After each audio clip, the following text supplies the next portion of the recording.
को बताएंगे कि सिंध के 16 अजला में ज़िमनी बल्दियाती इलेक्शन का दंगल और पोलिंग मुकम्मल हो चुकी है। वोटों की गिनती का अमल जारी है और काउंसलर्स की 25 नशिस्तों पर शाम 5 बजे से पोलिंग जो है वो बगैर किसी वक्फे के साथ जारी रही।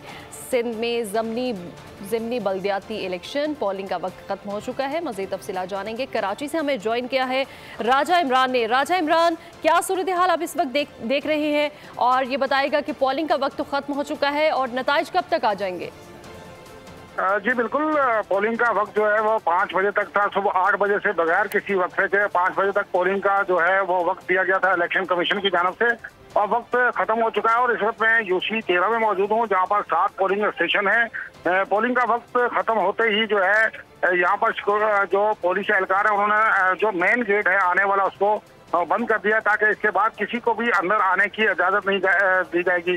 अलबत्ता जो लोग हदूद में हैं, जो पोलिंग स्टेशन हैं उसके अंदर हैं, उनको वोट देने का हक है और वो वोट अभी देने के लिए अपने अपने पोलिंग बूथ पर जो है मौजूद हैं। तो इसके बाद जो है क्योंकि अभी भी काफी लोग हैं जो 7 पोलिंग स्टेशन में 17 पोलिंग बूथ बनाए गए हैं। अभी भी कुछ लोग अब अपना वोट कास्ट कर रहे हैं, लेकिन अभी वही लोग वोट कास्ट कर सकेंगे जो कि पोलिंग स्टेशन के अंदर मौजूद हैं। तो उसके फौरी बाद जो है जो गिनती का अमल जो है वो शुरू हो जाएगा। यहाँ पर हम सुबह से देख रहे हैं कि जरूर पीपल्स पार्टी और जमात इस्लामी के कारकुनान आमने सामने आते रहे, लेकिन आप हमारे साथ ही रहेगा। सब्सक्राइब करें और बेल दबाएं ताकि कोई खबर रह न जाए।